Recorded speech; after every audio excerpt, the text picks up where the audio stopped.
Entonces decíamos que para poder tener en cuenta el análisis del estado límite plástico, en el cual toda la sección se plastifica, decíamos que para flexión pura la sección tiene que girar, ¿sí? Tiene que girar 3 veces, ¿sí?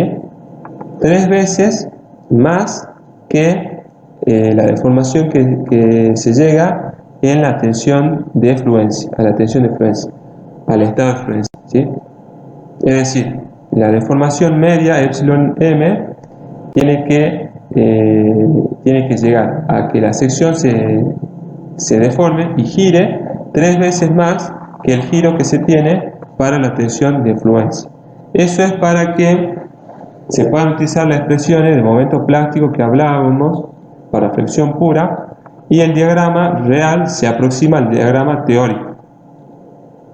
Pero ¿qué pasa? Cuando las solicitaciones de sección se hacen con un análisis plástico, esto habíamos visto en las primeras unidades, que podíamos tener un análisis global elástico o global plástico, y en el global plástico nosotros lo que consideramos es un mecanismo de falla, un mecanismo de colapso, y para ese mecanismo de colapso, como lo estudiamos a partir de la plasticidad, se tenían que generar unas rótulas plásticas. Entonces se necesita el desarrollo de las rótulas plásticas.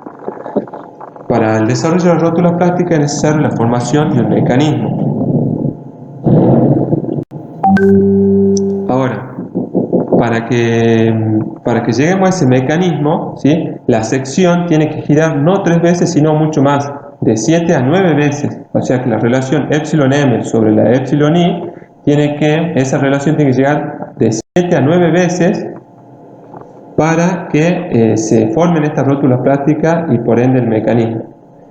También en zonas sísmicas es muy importante esto.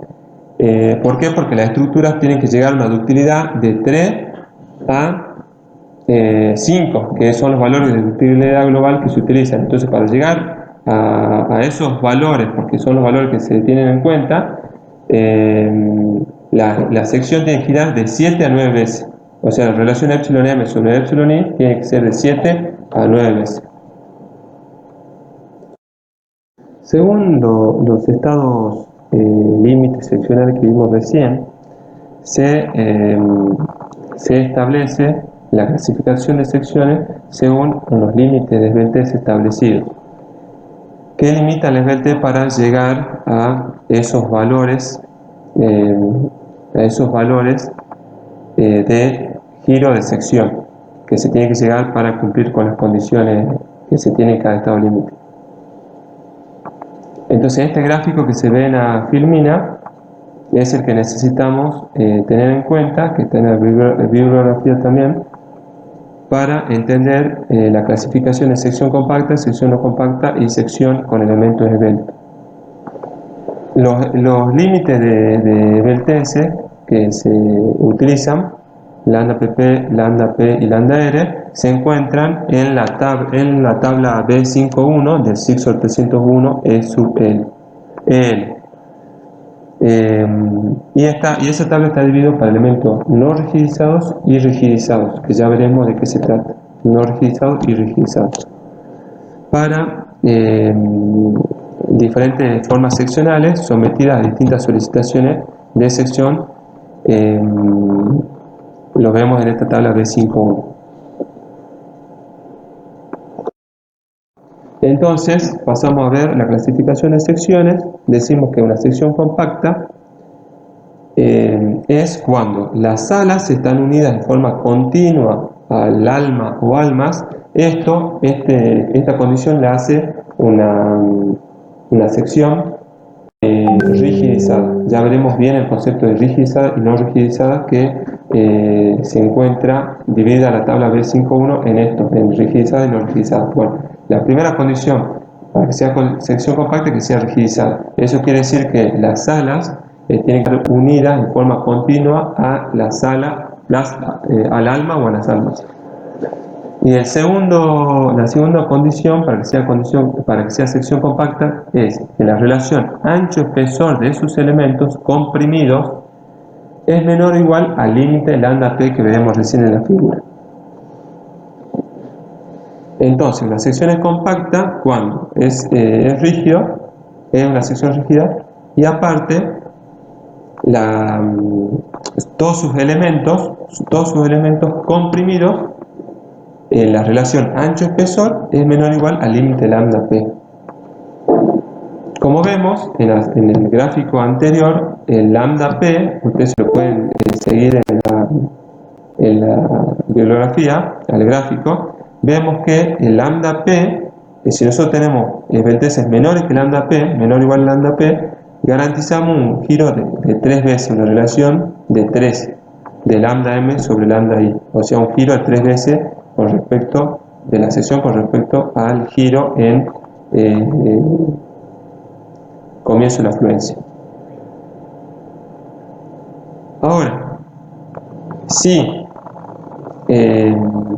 nosotros tenemos que garantizar esa relación 7 o 9, que era para un análisis global plástico o para zonas sísmicas, ya tiene que ser que sus elementos sus elementos comprimidos tengan una esbeltez menor o igual a lambda pp, que con el lambda pp garantizamos una relación de 7 a 9 veces, como decíamos.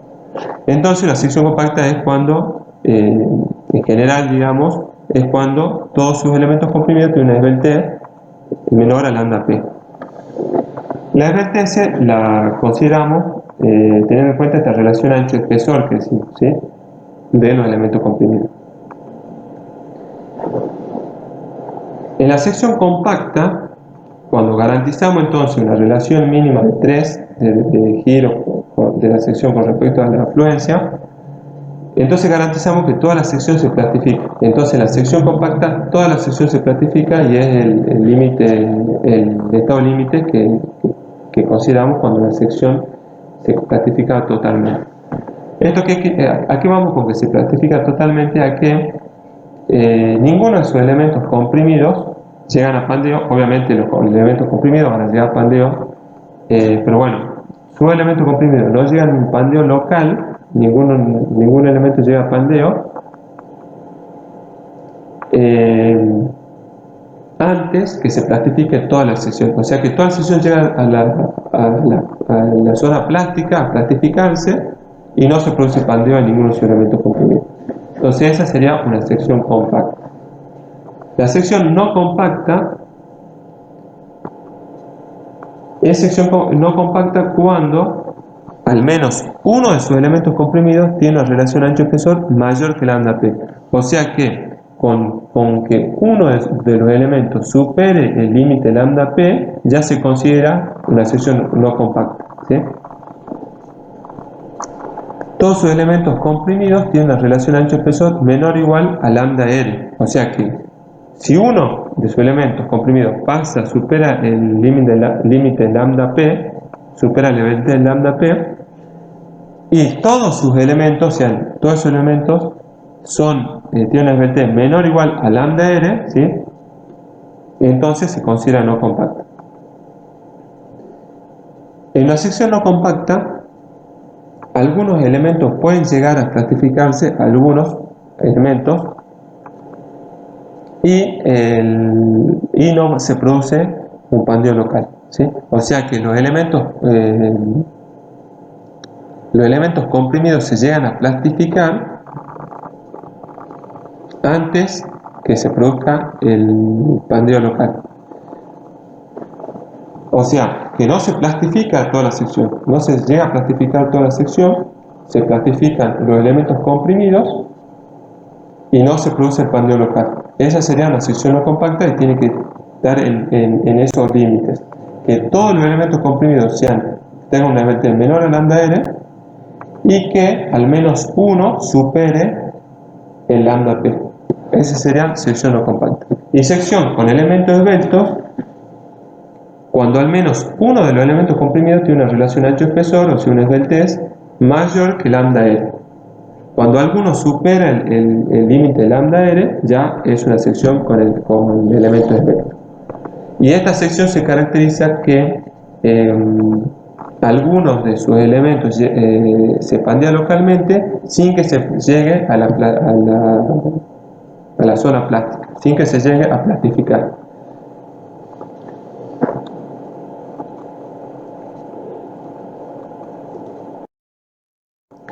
Cuando existen barras que están sometidas a compresión axial, como veíamos para acá, para los dos estados límite, toda la sección se llega a plastificar. En ese caso, el lambda P ya no tiene sentido el lambda P, sino que el valor que se tiene en cuenta es lambda R, porque como toda la sección está comprimida,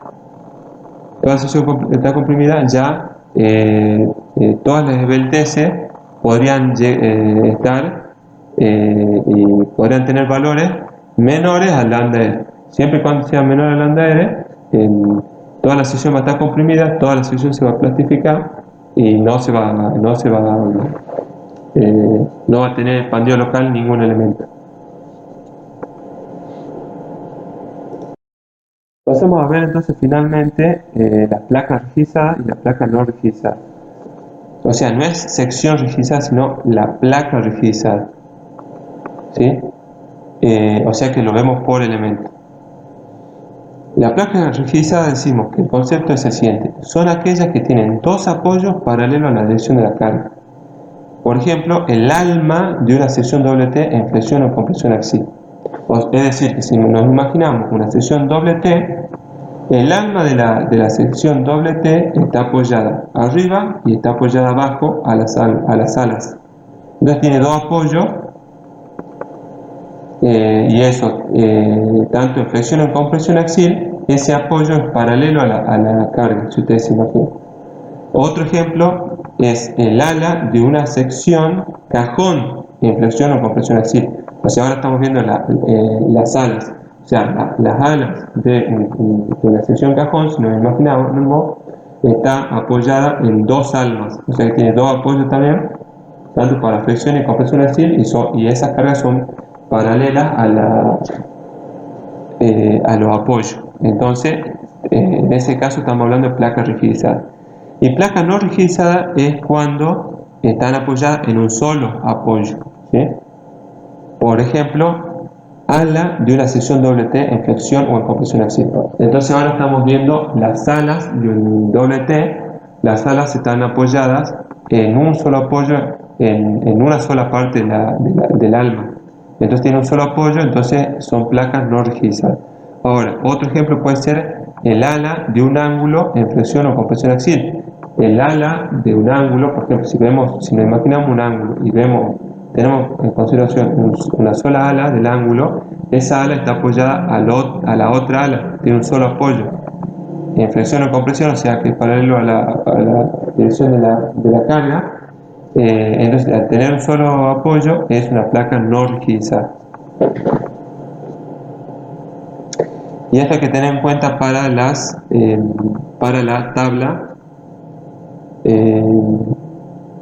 tabla, que tiene los límites BTS que ya habíamos dicho, que está clasificada para placas rigidizadas y para placas no rigidizadas.